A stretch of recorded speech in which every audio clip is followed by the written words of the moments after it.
And then from there we went to Farnelli's office and did a the radio. radio interview. Yeah, Chris Daniels show on KMJ, and James has a notation here. Is the biggest station in California.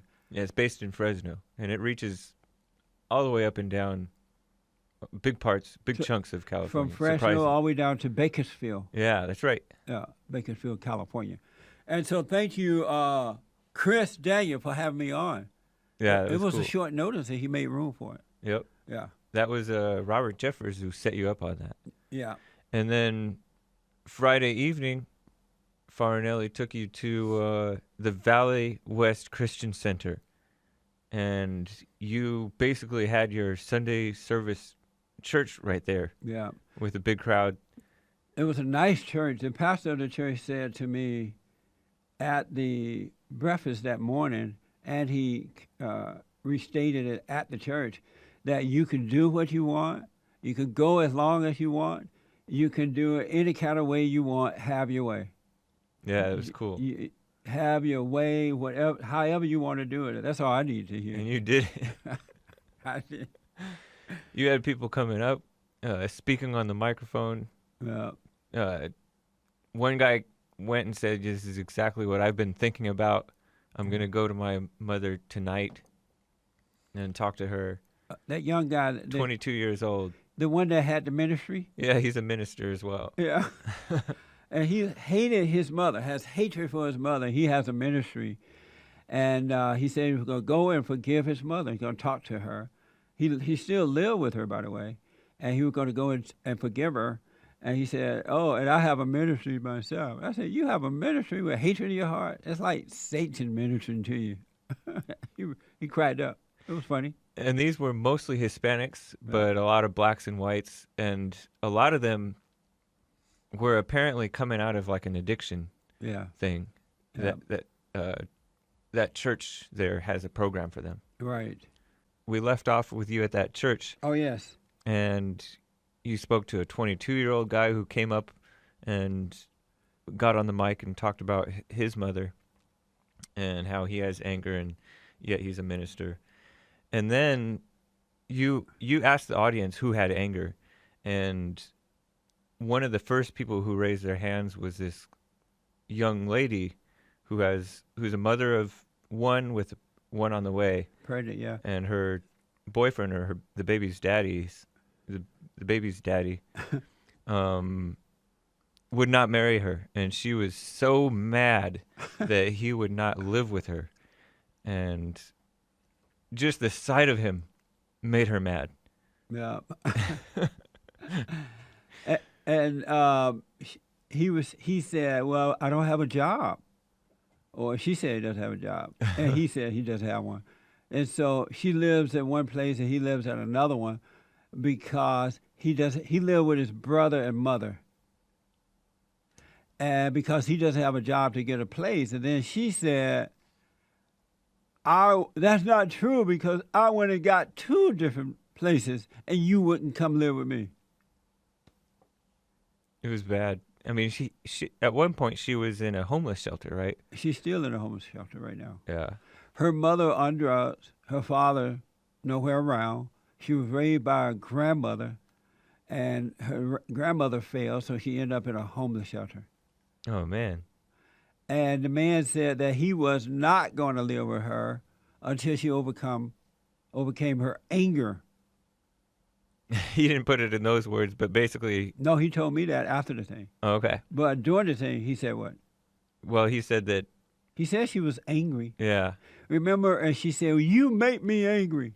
Right. You're the cause of my anger." Yeah. And so he stood up and apologized. After a while, he just jumped up and said, "I'm sorry if I'm the one that makes you angry. Uh-huh. I don't want to be your problem. I don't want to cause you to be angry." And then I asked her, "Okay," he just said he doesn't want to be your problem. He doesn't want to cause you to be angry. Are you going to forgive him?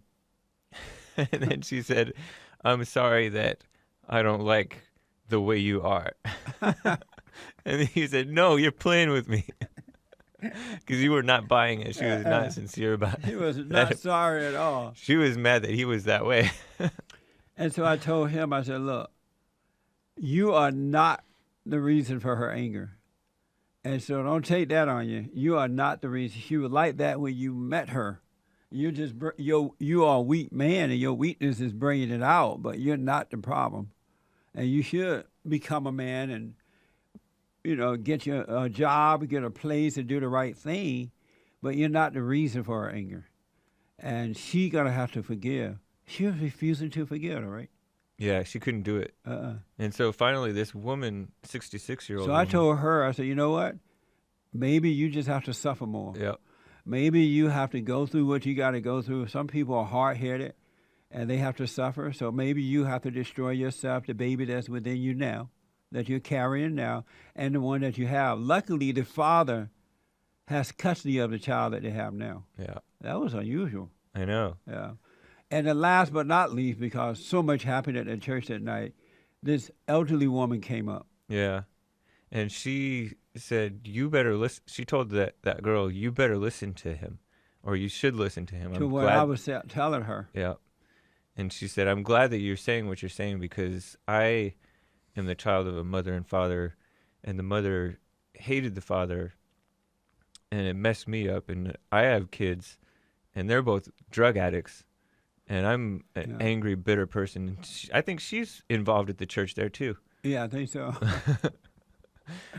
But it was very interesting because she was totally open and honest about that. She said, I came to church mad. She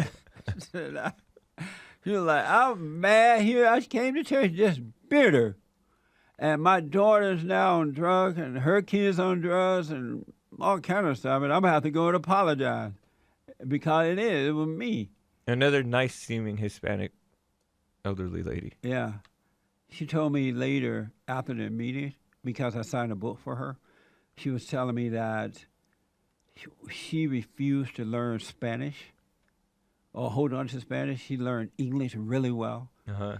And that once she learned how to speak well and was educated, the Hispanics turned on her. Yeah. They said she was trying to be white. Uh-huh. And so she doesn't fit in with anyone because everybody hate her.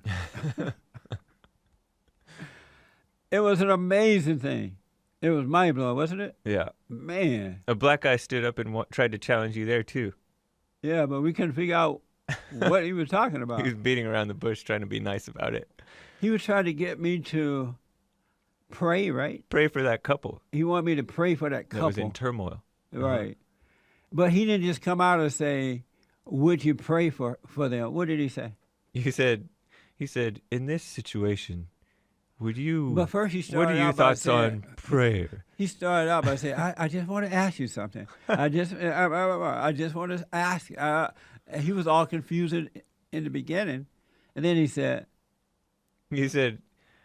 what are your thoughts on prayer for this situation? And then you're like, well, prayer is number one. I have to pray, and I recommend you all pray. Yeah. I pray all the time. And then he said, what about praying? Well, he basically was saying, what about praying out loud for them? Yeah, but he didn't really say it. I know. And everybody I'm like, what are you talking about? And then finally I said, how would you like to be married to that one? And everybody laughed. Yeah. It was fun. It was a blessing. It really was.